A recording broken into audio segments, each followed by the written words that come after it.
This portion of the Aaron Cohen Show is sponsored by the Cherry's Deep Concealment Holster. This is the same holster I trained Keanu on for the John Wick franchise. This thing runs below the waistband, which means there's zero digging into your gut, and it's never going to come off you if you have to go hands-on. The holster rides below the waistband. Means that the clip and the top of the gun run parallel. Zero digging into your gut. Super comfortable.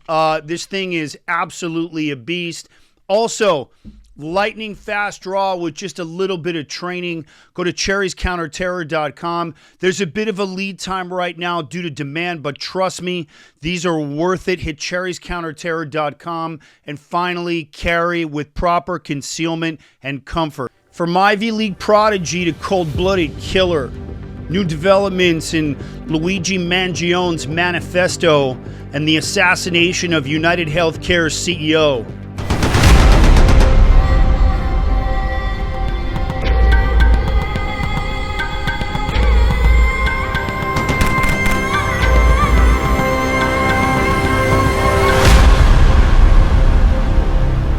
Welcome back to the Aaron Cohen Show. I'm Aaron Cohen, and tonight I'm going to be revisiting a story that shocked the nation, the assassination of UnitedHealthcare CEO Brian Thompson. We now know more about Mangione's past, a valedictorian with a bright future, a fascination with artificial intelligence, and troubling signs of ideological radicalization. This one's a story about opportunity lost, anger turned inward, and a chilling reminder of the growing threat posed right here in the United States by lone wolf attackers.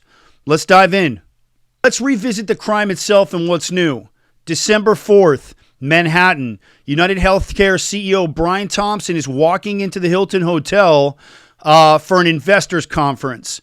As he approaches the entrance, a masked gunman, later identified as Luigi Mangione, fires multiple shots with a gun with a suppressor. Thompson collapses, and the gunman flees on an e-bike, disappearing into Central Park. Days later, Mangione is arrested in Pennsylvania at a McDonald's. Police recover fake IDs, what they're calling a ghost gun, and the Manifesto. Now here's where it gets chilling. Investigators have analyzed this manifesto in greater detail. And it wasn't just a rant against the healthcare industry. This was a meticulously crafted document that combined personal pain, philosophical critiques, and radical ideology. And I know a bit about radicalism. Mangione directly blames UnitedHealthcare for personal hardships, specifically referencing the treatment of a sick relative. He also quotes Ted Kaczynski, the Unabomber, calling modern systems intolerable and accusing corporations of enslaving society. He detailed plans for further attacks if his message wasn't heard. Now, I want to say this. This wasn't just a crime. It was a calculated act of ideological violence, carefully planned to send a message. And that's what I recently said in this first episode. So the manifesto, in my opinion, is really the key to understanding Mangione's motives. And the new details are even more disturbing, and I want to get into that. First, his grievances against the healthcare industry were abstract. They were deeply personal. Investigators believe Mangione's anger stemmed from the treatment of a sick relative, which he viewed as a failure of the system. And in his mind, CEOs like Brian Thompson weren't just leaders. They were villains profiting off human suffering. Second, Mangione borrowed heavily from radical thinkers like Ted Kaczynski. Know who he is? That was the Unabomber. Google it. He quoted passages that critique society for forcing individuals to adapt to oppressive systems. And third, the manifesto shows how Mangione justified his actions. That's the way radicals start to think. He didn't see himself as a murderer. He saw himself as a revolutionary, almost a martyr, if you will. And he believed his violence was necessary to expose what he called system corruption. I'm going to dive a little deeper into this. And this combination of personal pain, intellectualization, and radical ideology is a dangerous mix. It's what makes lone wolf attackers like Mangione so unpredictable and, as we saw here, extremely lethal. Training or no training. Now I want to look at the tactical side here. Mangione's lone wolf operation was a textbook example of low-cost, high-impact violence. That's how we look at this. The weapon, he used what they call a ghost gun. It's untraceable, assembled from parts purchased online, legal in many states, nothing wrong with them, but it was fitted with a suppressor, allowing him to fire multiple shots without drawing immediate attention, although there was some cycling issues with the weapon due to probably low gas. The escape, his choice was an e-bike, which was deliberate, and in a crowded city like Manhattan, it's fast, it's quiet, and it's inconspicuous, allowed him to get out of there quickly. But here's a critical question. How did someone like Mangione get so close to a high-profile target like Brian Thompson? I was in the security business for over 15 years, and this case exposes the vulnerabilities in corporate security. CEOs in controversial industries are increasingly becoming targets, but too often their security protocols aren't designed to counter modern threats like this lone wolf attack. Companies are always quick to cut corners. And what happened to Brian Thompson is a tragic reminder of what can go wrong when security measures fail to anticipate the unexpected. And whoever the security consultant is for that firm, or the head of security for that firm, this is a failure. Now I want to dive a little deeper into Mangione's psychological profile. It's the same thing we use for terrorists, and we're going to do it here with this kid. Now on paper, Mangione wasn't a typical suspect.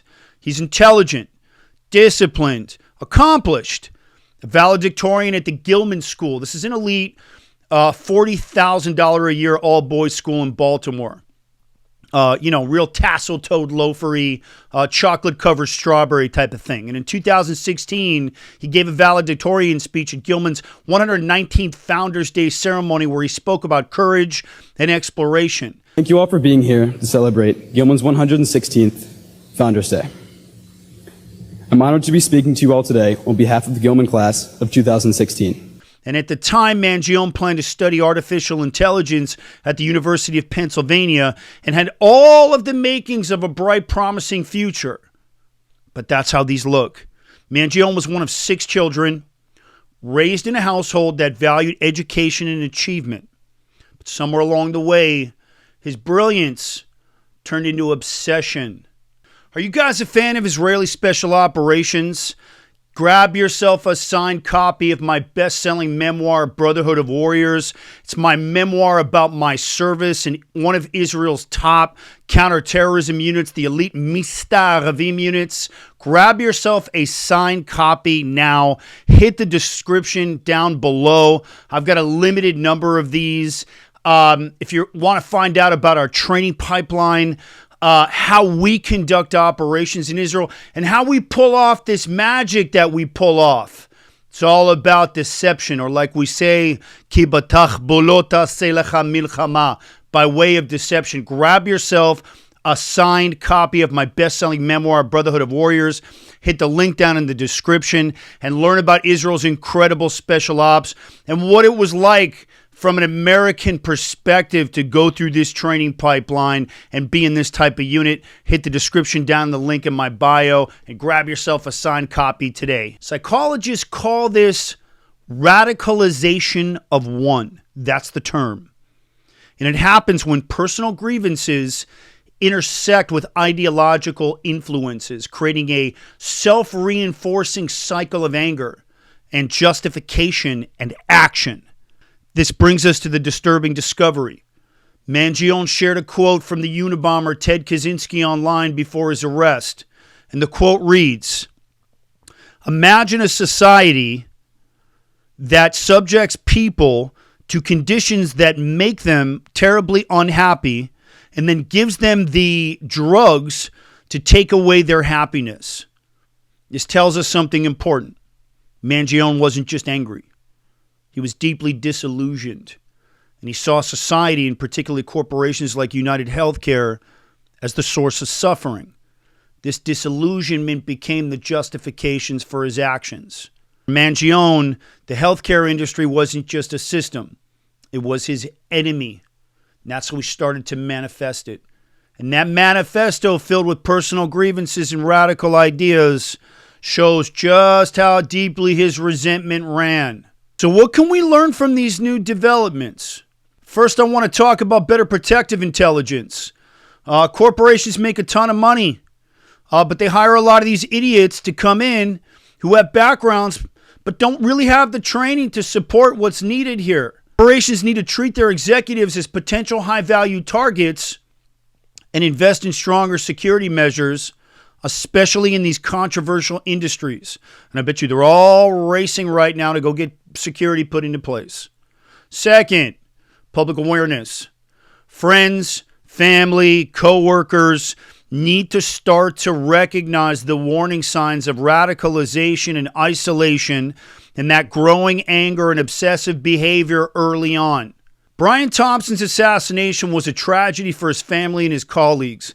There's a lot of nut jobs out there praising this lunatic Mangione. But these developments remind us that this here is a wake-up call for the corporate world. Lone wolves like Mangione are becoming more dangerous, and we're starting to see more and more of them. And I believe that there's going to be copycats here. They're harder to detect. They're getting harder to stop. And as a society, we need to do more. More to protect our leaders, more to protect and address the anger that's fueling this type of crazy radical violence, and more to recognize the warning signs before it's too late. This system isn't perfect here, but there's no excuse for what this kid did. So what do you guys think? Are we doing enough to confront these challenges? Let me know what you guys think down in the comments. Hey, are you guys a fan of my work, both on the news and now with my new Aaron Cohen Show? Do me a favor, help support the show by becoming a Season 1 sponsor. Hit the link down in the description and grab yourself a mini sponsorship package. They start at $25. We're completely independently produced, helps keep the lights on in the studio, helps me to keep bringing you that no-nonsense analysis to help combat that anti-Israel misinformation and to continue with no BS assessment of the Middle East and what's really going on. Hit the link down in the description. Grab yourself a mini sponsorship package. Appreciate you guys. I'm going to come back to this one as this story continues to develop. I appreciate you guys watching. I'm Aaron Cohen. You're watching The Aaron Cohen Show, and I will see you guys on the next one.